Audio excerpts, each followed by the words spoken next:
Well, thank you so much, Mr. Ambassador, for having me.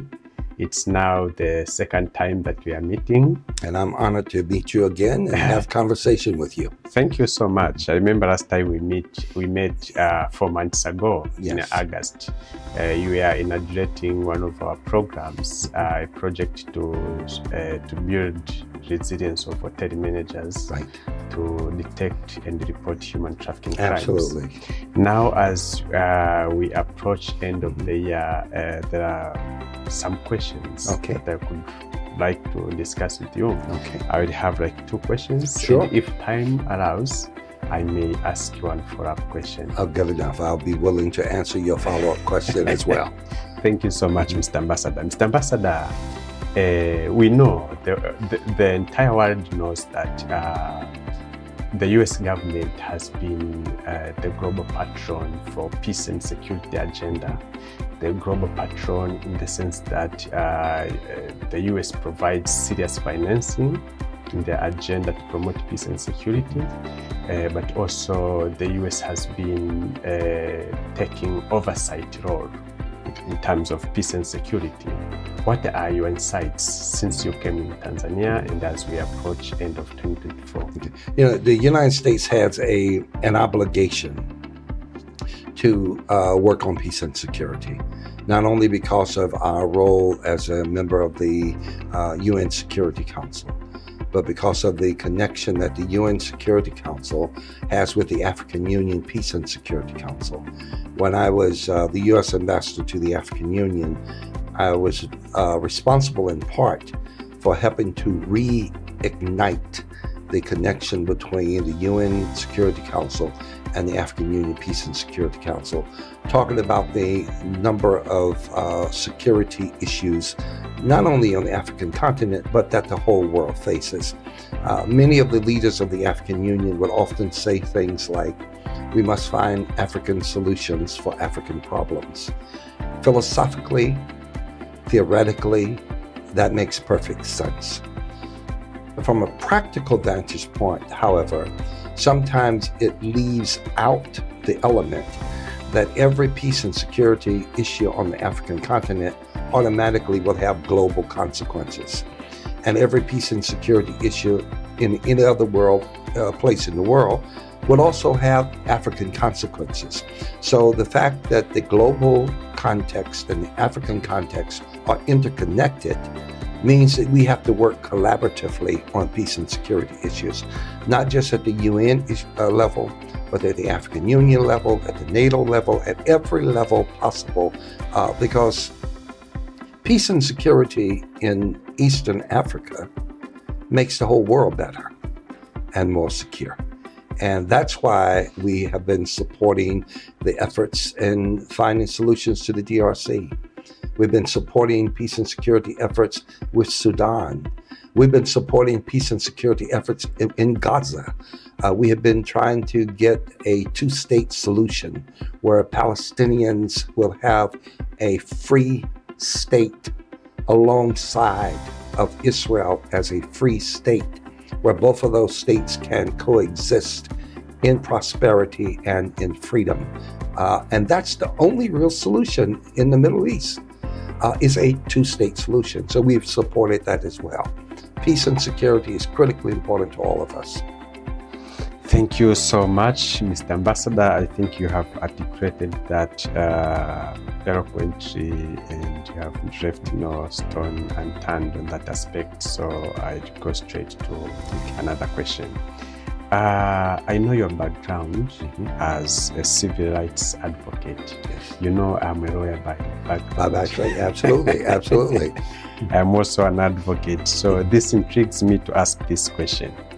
As a former civil rights advocate, what advice would you offer to Tanzanians who are working to build a more just and free society? You see, we are now approaching to do with local government elections. Yes. And we are approaching general elections in 2025. Yes. And as you know, during elections, whether local or general elections, issues of human rights violations manifest. And in the midst of those violations, there are those who champion human rights. So we have civil rights, we have political rights campaigners and advocates here in Tanzania. What word would you speak in respect of that as a former civil rights advocate? First of all, I would say that there's no such thing as a former civil rights advocate. Once you are an advocate for civil rights, you have bought into that for the rest of your life. It's a part of who you are and what you do. Now, I was active as president of the NAACP, National Association for the Advancement of Colored People, called NAACP, in Hampton, Virginia. I was on the state board of the NAACP, a life member of the National NAACP, a life member of the SCLC, which is the organization that Martin King founded. I was a vice chair of the American Committee on Africa. I was always deeply involved. And as a young student, a college student, much to my parents' dismay, I must admit, I was active in protest, marches and protest movements, because there were issues in the city where I went to college, in Hartford, Connecticut, that we were trying to get the government of Connecticut to see the need to provide better housing, better education, better access to food, better access to the freedom for people to express themselves. So as a college student, I was out there marching. I still studied. I didn't forsake my study, but I was marching because there is an internal drive on the part of every human being to be completely free. And complete freedom means that you feel free to express yourself without intimidation. You feel free to vote without fear. You feel free to articulate your voice because you have a right to your voice and because you have something important to say. And something important to say means that you're expressing who you are. So I've always been committed to civil rights. Now, part of what I've said to Tanzanians, when I grew up in the 1960s, I was a teenager in the 1960s.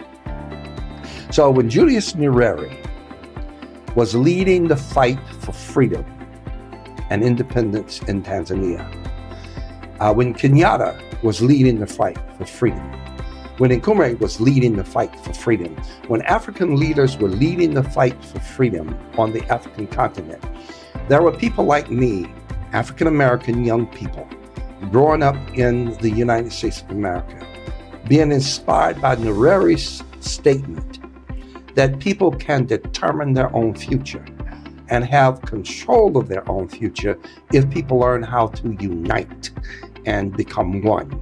So Nyerere and other African leaders inspired Martin King, Ralph Abernathy, Jesse Jackson, Andrew Young, Joseph Laurie, and you go through the whole list of American civil rights leaders. They were inspired by Julius Nyerere. They were inspired by Africa's desire for full freedom and liberation. So when I speak in the Tanzanian context about freedom of expression, freedom to participate in elections, freedom to vote, freedom without intimidation, what I'm simply saying to Tanzanians is I'm bringing back to you what Julius Nyerere did for me and the inspiration I had then with him. And so when I first arrived here in December of 2022, before in January of 2023, before I presented my credentials, I had 3.5 weeks. And in that 3.5 weeks, I went through the massive volumes of the biography of Julius Nyerere. And then just recently, I finished reading the biography of John Wickham, who was the principal British advisor to Julius Nyerere, his personal secretary, for all of his political career. And the insight of liberation, the insight of freedom, is something that no one is ever willing to give up. Once you taste freedom, you do not give it up. And so that's why I will always be committed to civil rights, always committed to universal justice. I have no choice. It's not a matter of just liking to do it. I have to do it. I'm obligated to do it. It's an obligation. It's an obligation. That whole notion of Ubuntu. Yes. I am because you are, and you are because I am. That's true. Because you can't do what you do in a free world if I'm oppressed. Yeah. And I can't do what I do in a free world if you are oppressed.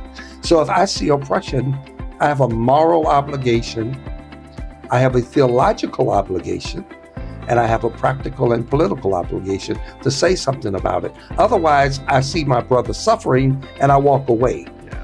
And that's not a choice that I want to take. Thank you so much, Mr. Ambassador. You have reminded us that once you are a civil rights advocate, you will always be. Always. Once an advocate, always an advocate. Thank you so much for that enriching background. It's really inspiring. I have one last follow-up question. In addition to the first one, this is part of the peace and security agenda. The United States has also been at the forefront in supporting the anti-trafficking programs globally. We have been supporting in terms of financing and funding, and Tanzania has been one of the main beneficiaries of these funds. We have a couple of organizations here running multi-million-dollar projects in Tanzania from the U.S. government. Now we see that there is a paradigm shift of power. We see the transition between the Democrats towards the Republicans. What should we expect? There is some kind of tension within the civic space. What can you say about that? Should we expect some changes happening? Or during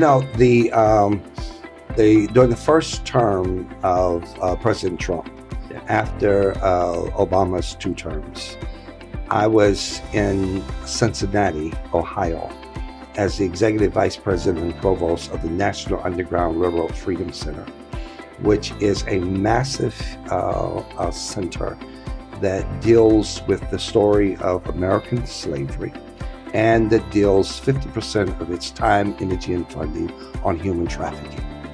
We did extremely well during that time.